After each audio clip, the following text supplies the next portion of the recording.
Why does hiring take so long for corporate jobs?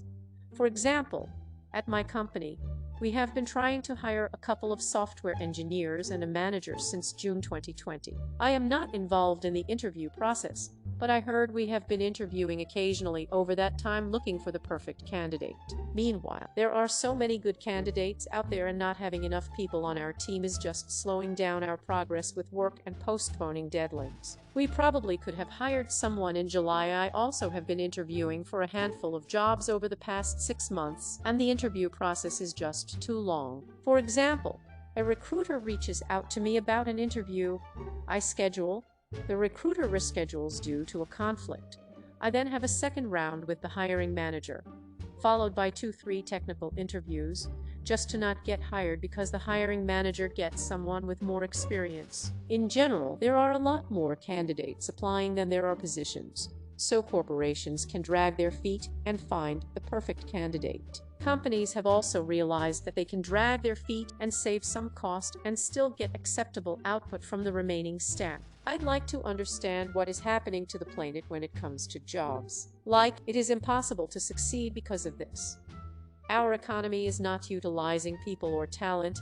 It is wasting the vast majority of people's lives and potential. So true. I was on the receiving end of some resumes. I remember receiving 1 resumes in one day for one position and 5 by the end of the week. The internet makes it easy to search for and apply for jobs, and everyone else is thinking of sending a resume. I was just a webmaster, not the employer, but I remember how the company took nearly 2 months to fill out the position. That depends on the skill set and the location. I think it's just people being dumb that they are not hiring faster, because every manager wants to purple unicorn who doesn't exist, and corporate red tape bogs the process down. I'm a corporate recruiter. It's shocking how many great candidates are passed up because they aren't the perfect culture fit. Most managers don't know what the hell they want until they are halfway through the interview phase. Former corporate recruiter myself. You are correct on this. The worst, though, is when you have a guy 3 levels up, take your pick of C-level executive, who will never actually interact with this candidate, still feels the need to be directly involved in the hiring process, gumming things up even further. He decides to go on vacation or has to travel and ends up bringing the entire process to a halt because he won't let anyone make a decision without him. I don't get why managers are so wary of hiring a merely good candidate, bearing in mind most jobs like this will have a 6-month probation period where they can get rid of the person again fairly easily. Purple Book Course 23 hours ago. As someone who's been looking for a job since 2018, I can assure you that they do not want purple unicorns. 4.8 Reply Share Report Save Continue this thread. Lol. You must have never applied for a government job. Often you don't hear anything for months after an application or after an interview, and they will contact you out of nowhere months later when you already accepted something else. Yeah, had this happen with the fire department. Was crazy. Got an email 3 months after the application to do a civil service test. 2 months after that, didn't hear nothing for 2 months, then had to do a physical test a month after that, and a ladder test a month after that, then didn't get a call until 2 months after that. Took a year from application to hire date in total. I work for the state, and this is very true. We've had people turn down jobs because they took too long, and some even forgot they interviewed. Our system is set up that you have to hire someone within 120 days or the position is lost and you have to fight for it again next year. But there's a way around this. Advertise, interview, and no one is selected or everyone declines an offer. The clock is now reset to day 0. We've had spots open for as little as a few months to well over a year. The work suffers and everyone complains. The sad part is sometimes positions are lost because it is stuck in error, and whoever needs to click a button is too lazy to do it, so you have to harass them every day to not sit on it. I will say this though. Our process is not subjective. Every step has objective measurements, including the interview, and everyone is scored. Everyone above the cut-off goes to the next step. Honestly, what makes the process so slow is the number of hands that need to touch it. It is like one person approves one tiny thing and goes to the next person, and by the time a person is approved for hire, it went through 20 different people for no reason. Happened to me last week, after I already moved across the country and gave up any hope of living in that area again. Should I take the interview? Happened to me. 10 months later they called out of the blue. I had long since moved on. Had this happen with my first job out of college for a major defense contractor. First interview was a phone interview a week before Thanksgiving in 2019. They mentioned there would be in-person interviews. They mentioned there would be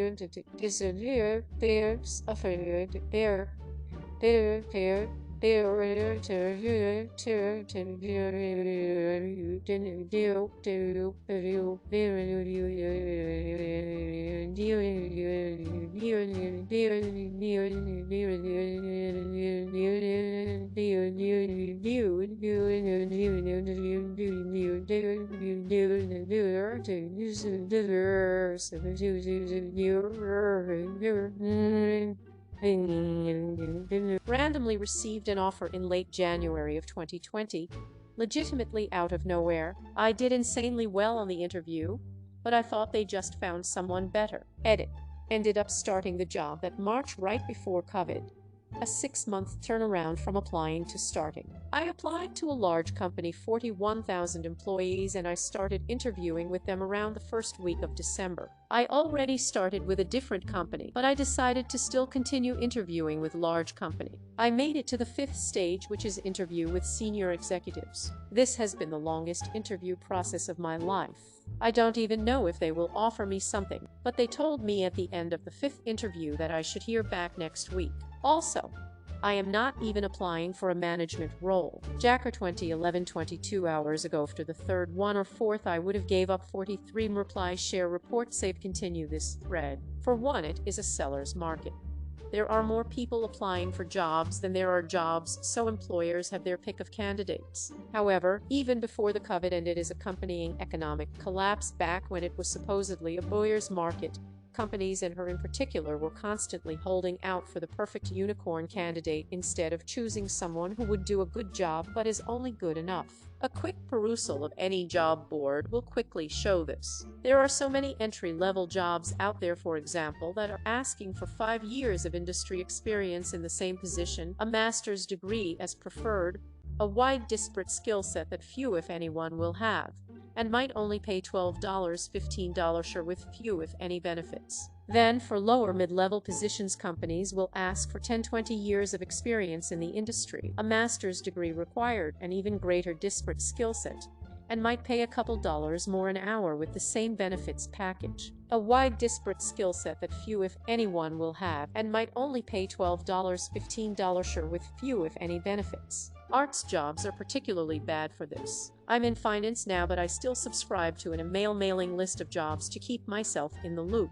I just saw a part-time admin one up at $19,000 a year, where administrator was code for finance, payroll, communications, and marketing. I don't know, but it sure is counterproductive. I've recently started a job where 3 of us were hired to the same role and the third person dropped out. One of our new managers was complaining about it, but the closing date for the job was late September and the start date wasn't until January. I think sometimes these companies forget people have bills to pay and also maybe don't want to spend months waiting to start a new job. It is a combination of things, and the comments above have addressed them. But below is a list. Depending on the company, location, and position, can easily get 500 applications. Your resume passing the Herbot is difficult because you have to have the right keywords and or qualifications.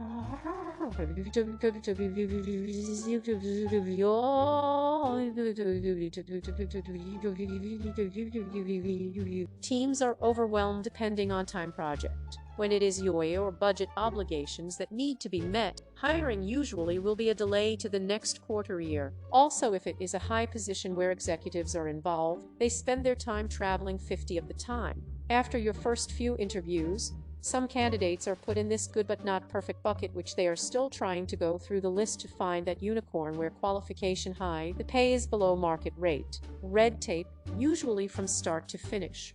The quickest hiring takes about 2 months. This consists of the following. Manager first gets the okay to hire someone. They internally try to find someone either through friends of friends or family.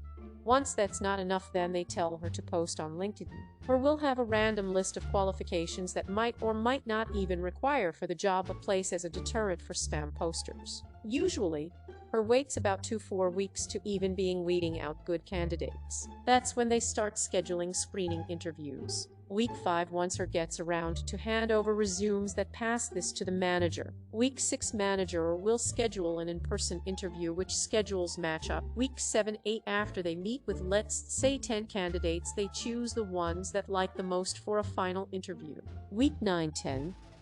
Final interviews can be anywhere between 2 to 5 candidates. Week 11, 12, offer letter that has to go through her manager. Executives that can take forever, and then after all that, they struggle to understand why the operating costs are so high. Because of a few reasons.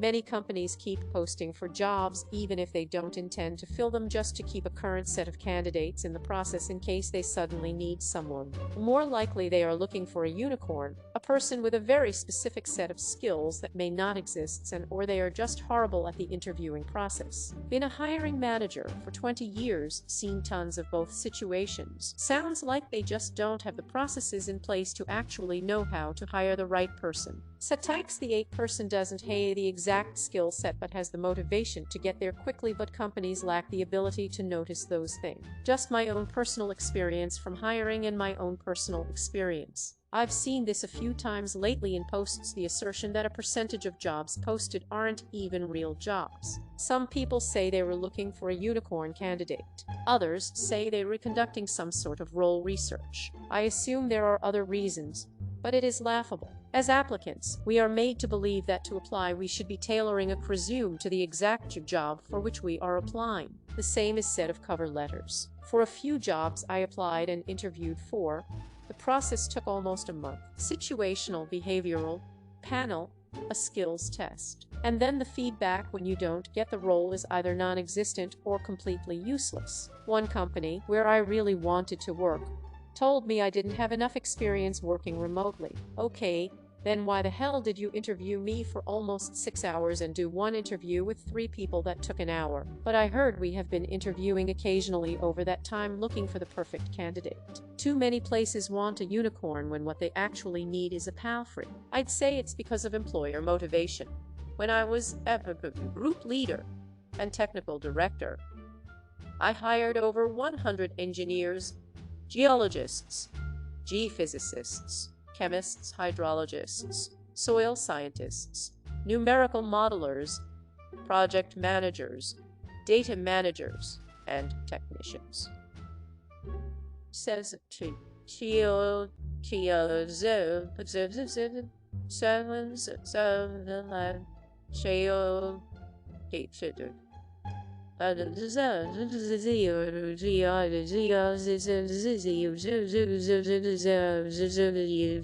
I hired them all on the same day, my top staff, and I interviewed them. I interviewed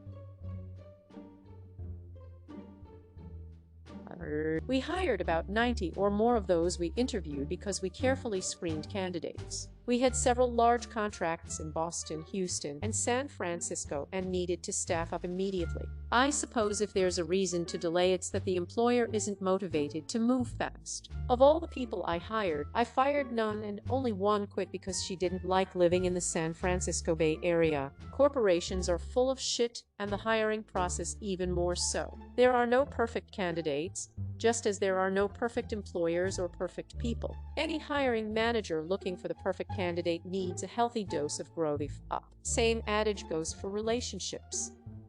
High catch. Everything takes longer in corporate. You can't take a shit without it signing off of the right person. Only job descriptions are so vague, no one knows who does what. I've been waiting on my security clearance for almost 1 year. It's a security issue. Contact them. Nope. Ask your boss. Nope. He's subcontracted out. Ask his boss. She doesn't handle that. Wait. Clearance goes through the American location. No, wait. Gotta talk to it. I just renew mine every 15 days, and it's a personal joke for me to see how long it actually takes. Approvals and formalities can attest to this. I just recently started with a major company, and it took a good 2 weeks between decision and onboarding, not including the month-long interview process before that. If you think corporations take long, try a government job. Knew a guy that interviewed for a federal job, and it took 10 months to go through the process, and he didn't even get the job. But 1 day ago, yeah, I had that. I got the offer but couldn't accept it because it was a student position. They took so long that I was a month from graduating by the time I got the offer, and you have to be able to work for a full semester to be eligible. 44 reply share report save. 2 main reasons. I haven't seen anyone mention these yet. 1. It's difficult to fire someone once hired, so it's better to find the perfect candidate than to have to go through the termination process. 2. It costs a lot of money to train people. If you train them for weeks or months and then they decide to leave, that's so much wasted time, money, and energy. Jacker 2011, 22 hours ago training. What's that? 47 reply share report save. Continue this thread. Couldn't agree more. I interviewed at one company for 10 months. The pandemic delayed a lot of things before getting rejected. It's all mind games people love when they know they were wanted and know that they are in a power position. Gotta explain why your needs all the money they get. If you just hire the first lad who has the experience necessary, you could downsize your department by 2/3. And who'd like that? 23 20 hours ago job applicants 42 reply share report save. It comes down to discrimination. By the perfect candidate they mean the perfect name, age, sex, skin color, etc. As an excuse, or will say the candidate doesn't fit the company culture or some other bullshit like that. The truth is, they can find someone qualified in the blink of an eye, but her reps want someone they personally are attracted to or feel they would be friends with. Work from home levels the playing field. While antisocials want permanent work from home, bullshitters desperately want to go back to office because they are being exposed. People who carry the so-called charisma to please people around them, their skip level et and succeed purely on this capability than actual work, are finding that their unfair advantage is going away. Also, factors like height, weight, other physical traits, dresses, shoes, watches, charms that do somehow factor in your confidence no longer exist in online calls. So, it's another way to level the playing field. Saving 1,000s of hours in commute are trivial advantages of working from home, but the most crucial part is that it levels the playing field quite a bit. I want to continue working from home, but I'm frustrated with having to find time in 2 calendars to get a decision that could easily be answered by nipping to someone's desk. Planning a project that has various moving parts seems much more complicated than the centralized office whiteboard for discussion and brainstorming. While my productivity way up, my blockers have doubled just from not being in an office environment and waiting to have conversations. Well, to half of them. Oh, well, I pray I my vision there the cover I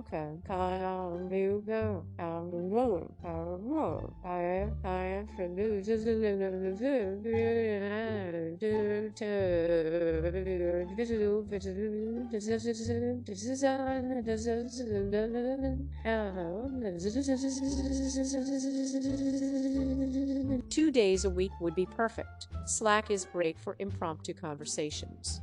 Agree on whiteboard. though. Google Docs does a great job, but not perfect replacement for times when diagrams are truly needed. People just ignoring your email for a critical update is absolutely painful. Absolutely hate it. I'm 2 days a week on site right now, and the balance is perfect. Right now, I'm working on a project and my boss and I mapped out today what we need to work on together and what we can work on independently. I also want some sort of hybrid.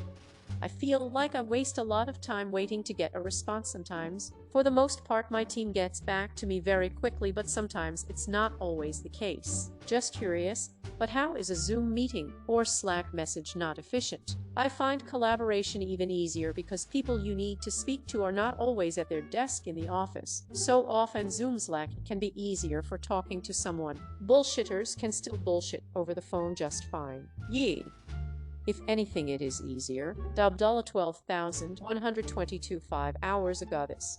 I bullshit half my day and recently got promoted 413 form reply share report save continue this thread. Time of the quality obsessed introverts. They don't shine during regular office times, but with the home office situation, any decent managers gets a clear vision about who does and who doesn't deliver actual work. Totally. Also, it's a self-reflection for people who thought they were really busy during office days.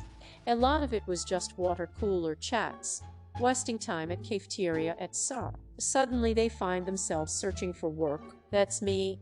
I get so tired during the commute that I get less work done in office. It should be a huge win for anyone with a disability. No longer at a disadvantage using a wheelchair, being hard of hearing, sight, unable to drive a car due to a condition, food perfume allergies, limiting diets etc. Also, women who are pregnant or nursing can more easily adapt to change while at home. Absolutely. It's what I would do now. I have 2 temporary disabilities and no diagnosis. Totally understand your point. But for a master procrastinator like me, office is more like a motivational environment to get my shit done. At home I get too easily distracted by non-work related stuff.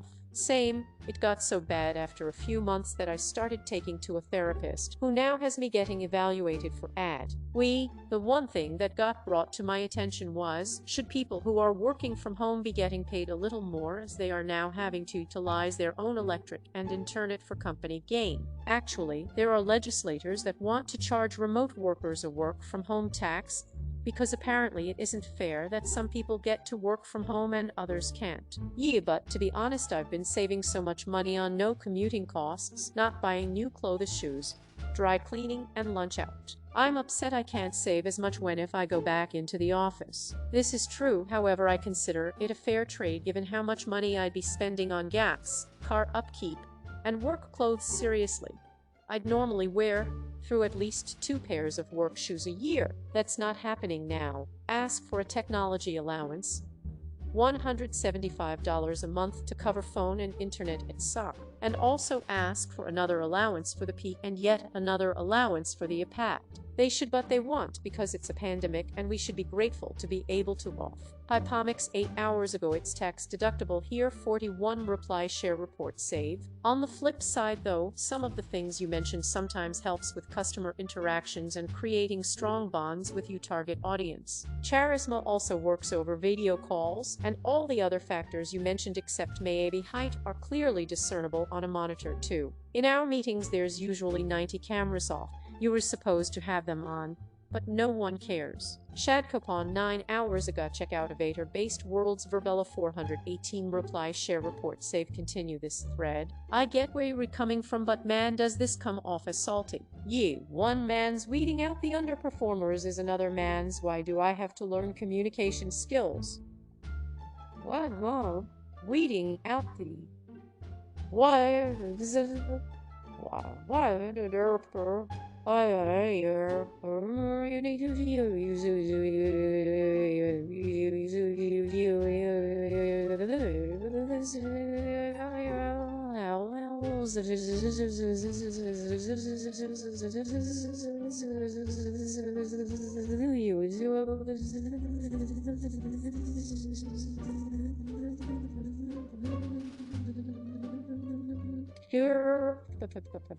Absolutely salient points made, and never thought about this before. However, I will say as a people leader, I try to make myself look somewhat presentable and try to dress nice from the top up at least, lol. But you were spot on about lower value employees getting exposed, since companies are fixated much more on output results now since there are no other distractions. There's also an emphasis on increased collaboration, effective communication, and cultural behavioral fit. Wave men's 9 hours ago replace the word poignant with salient or apt here. 41 reply share report save continue this thread. I just didn't like working from home because I like the structure and routine of an office, especially with living with roommates. Didn't realize that made me a bullshitter who is relying on charisma to get by. But whatever floats your boat. There are exceptions to every rule. In this case, Op's opinion. Don't take it personally. I'm a bullshitter and don't want to go back to the office. At home I can sleep through meetings and no one will know about it. Hey, doing the bare minimal to stay employed is not the problem. They set that boundary, you didn't. Lol, what a bullshit post. Everyone else is better than me in person, so I have to hide behind a screen to be considered for anything. With your attitude, I can see why you think that these bullshitters are playing at a higher level than you. Me, I experienced the same thing in my job. Lol, a bunch of the fashionable bullshitters have been purged from the company I work for. They were always running around with a folder tucked under their arm, straight from one person's desk to another, having what people assumed were valuable work discussions. Since we've been work from home, it was right away obvious who was actually doing the work. My department of just 8 people purged 3, and it made absolutely no difference in the workload for the rest of us. They were literally doing nothing in their day but preening and networking on the company's dime. Lol, thank you for this perspective. It made me realize something about my own work situation that is super interesting. Basically, that I feel that the people who have never seen me in person always more easily come around to greatly respecting me and my work. It tends to be harder to win that respect when they meet me with their eyes first. Back in the 90s, I saw so many unqualified people get jobs just based on their looks. They are probably shitting bricks right now. Tabloosely 9 hours, they shit a brick every birthday anyway. 10 reply share report save continue this thread. I'm an grocery by nature, but man, has working from home taken a toll on my mental and social life. Don't get me wrong, I love not having to hear about colleague drama and bullshit conversation, but I do miss the social aspect. I remember clearly the day I was sent to work from home. Like and subscribe for more Reddit content. Watch the next video at the top of your screen.